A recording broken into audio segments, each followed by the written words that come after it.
Bonjour à tous et bienvenue dans Objectif Culture. Aujourd'hui, nos invités nous présentent leur ouvrage « Souris, tu es masquée ». Alors nous également, nous sommes masqués aujourd'hui, donc un petit clin d'œil à ce livre, une histoire à quatre mains écrite pendant le premier confinement. Je suis ravie de recevoir évidemment les auteurs de ce livre. Pour en parler, Betty Serré de Rivière et Lilou Arène. Bonjour. Bonjour. Bonjour. Comment ça va ? Très bien, merci. Très bien. Je suis ravie de vous recevoir toutes les deux d'Objectif Culture. Alors, nous sommes toutes les trois masquées, évidemment, parce que vous êtes proches l'une de l'autre. Et puis, je le disais, c'est un petit clin d'œil à votre livre « Souris, tu es masquée ». Ça a du sens. Oui, tout à fait.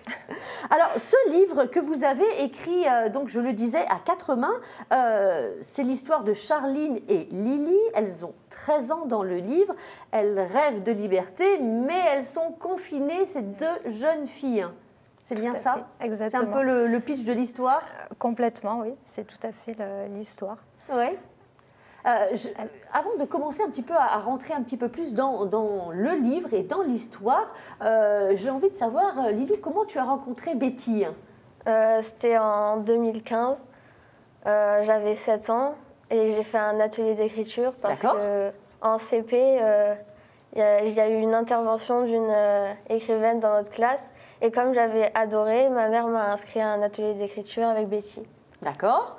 Et ensuite, il me semble que tu as participé également à des séances de théâtre, fait partie du groupe de théâtre de Betty. Après, j'ai intégré la troupe de théâtre.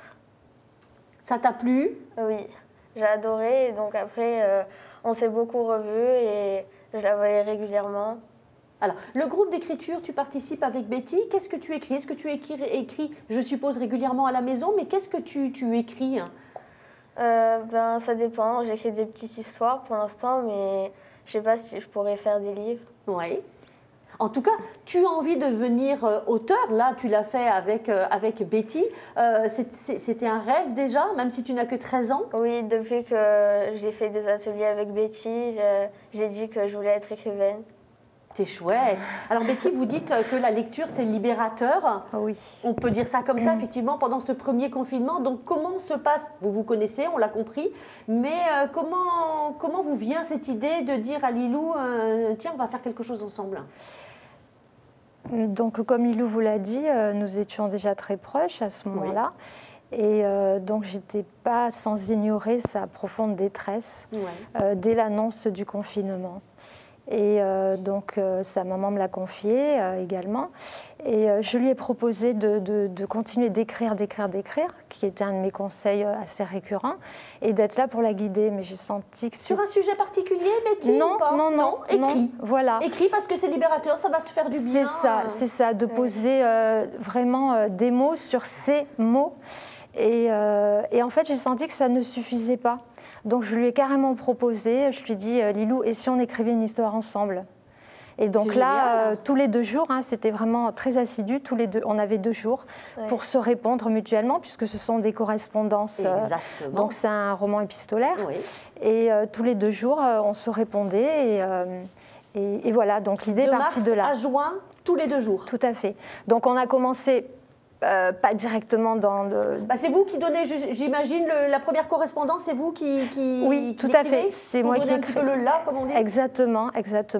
Donc on sait vraiment, la première date, c'est jour du confinement, ça y est, le président a annoncé hier soir, voilà. Et puis voilà, c'était parti, et on a terminé avec les vacances d'été, et puis évidemment, avec un happy end. C'est quand même très important, même si ce livre est dur, il est sombre, il ne faut pas non plus... on est vraiment dans un contexte réel, et malgré tout, c'est plein d'espoir, c'est l'insouciance de 2 ados qui vont fêter leurs 13 ans quand même. Qui n'habitent pas dans la même région. Non plus. Donc c'est... Elles n'habitent pas dans la même région, donc effectivement, ça prend du sens, la correspondance entre ces 2 jeunes filles. Dans le roman, elles ont 13 ans. Comment vous faites, Betty, pour vous mettre dans la peau, c'est votre imagination, parce que vous écrivez beaucoup de livres jeunesse, donc vous avez l'habitude, effectivement, d'avoir une jolie imagination, mais comment vous vous mettez dans la peau, à ce moment-là, tous les 2 jours d'une ado de 13 ans ? Alors ça a été très facile, j'ai envie de dire. Oui, non, ça n'a pas du tout été compliqué. Je me suis reconnectée en fait à mon enfant intérieur, à l'adolescente que j'avais été lorsque j'avais 13 ans, tout simplement. Même si à 13 ans, je n'ai pas du tout vécu, heureusement, hein, voilà, c'est triste pour les jeunes aujourd'hui. Moi, je n'ai pas eu ce sentiment de détresse, ce contexte quand même très anxiogène pour eux. Mais j'ai eu 13 ans et ça a été très facile de me reconnecter. Vous écriviez également déjà ou pas? Des poèmes, oui. Des poèmes? Oui, des poèmes. Et ma première nouvelle aussi, j'avais 13 ans et demi, oui. Lilou, qu'est-ce qui était si compliqué les premiers jours, le confinement? Tu avais peur de ne plus voir tes amis, de ne plus sortir? Oui, on sortait plus du tout, donc je voyais personne. On avait tout arrêté, je faisais du théâtre, de la danse. Donc on avait arrêté toute activité, on voyait personne. Et... C'est surtout tout ce que tu faisais extrascolairement qui t'a manqué, la culture en fait, qui te manquait beaucoup? Oui. Et donc les premiers échanges du livre, qu'est-ce qu'elle raconte, ces premiers échanges? Une des choses que je dis en premier, c'était que ce qui allait me manquer, ça allait être le théâtre, la danse, qu'on avait tout arrêté. Et après, il y a tout qui est dur, d'être enfermé avec les mêmes personnes. Et justement, parce que ça va durer, cette correspondance de mars, on le disait, au mois de juin, comment vous allez... Qu'est-ce qu'elle va raconter vraiment, cette histoire, tout au long du livre? Parce que vous disiez que c'était un petit peu sombre, mais comment justement vous allez puiser votre imagination, hein, parce qu'on ne fait rien à la maison, donc là il faut être fort quand même, non? Disons c'est le rôle de l'auteur, de l'écrivain, oui, je suppose. Oui. Et malgré tout, il y avait pour Lilou des contraintes d'écriture. Je ne lui ai pas demandé d'écrire son journal intime non plus.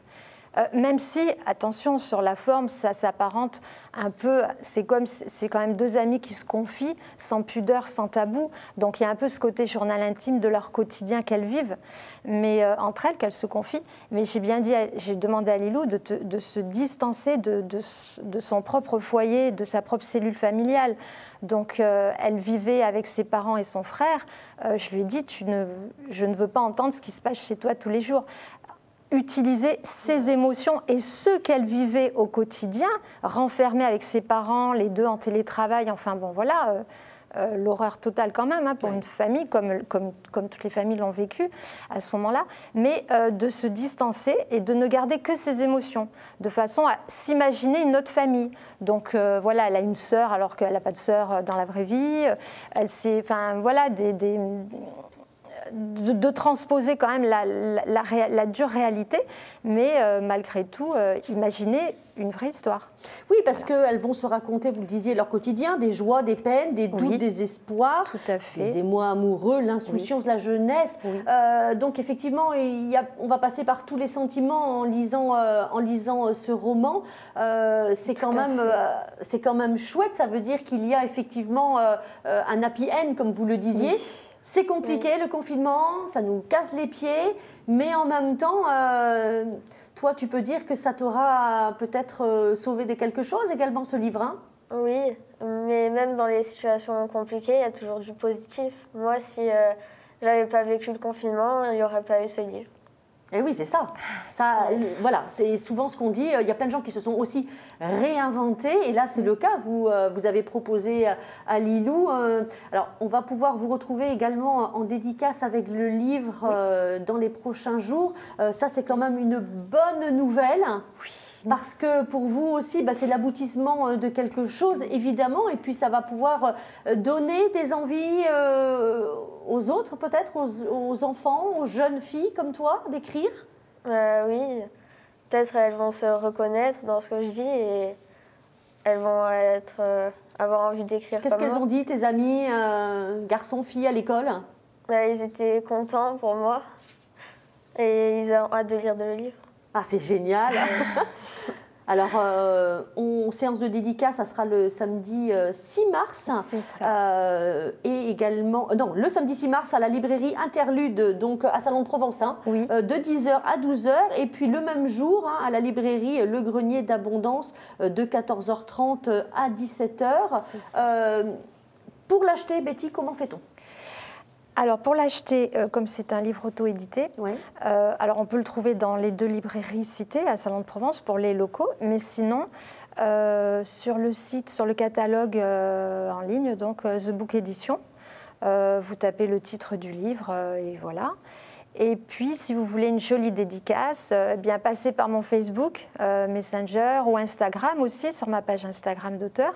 Et à ce moment-là, on se fera un plaisir de faire une double dédicace et puis l'envoyer à tous les futurs lecteurs.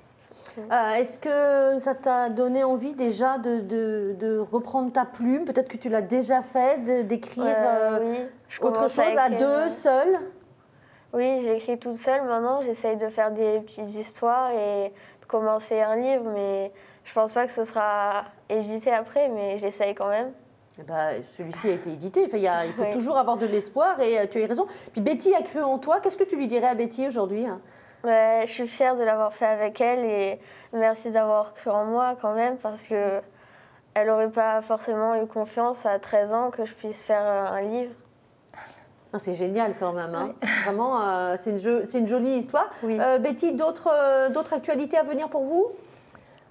Oula, du coup, Oui, plein d'émotions. Oui, là, Oui, mais c'est magique, c'est ça. Elle vous dit Voilà, merci c'est Lilou, ça. parce que c'est vrai que c'est une jolie histoire. Le confinement a été compliqué pour beaucoup de monde. Et puis voilà, il ressort ce livre, Souris, tu es masqué, de belles, voilà, une jolie correspondance à lire entre deux jeunes filles de 13 ans. Et je suis sûre qu'il va parler à beaucoup d'ados. D'ailleurs, il est plus pour les ados, non? Il est pour tout le monde? Qu'est-ce que vous conseillez? Oui, plutôt. Alors, j'ai toujours du mal à donner un âge. Et puis, ça dépend voilà, ça dépend des enfants aussi.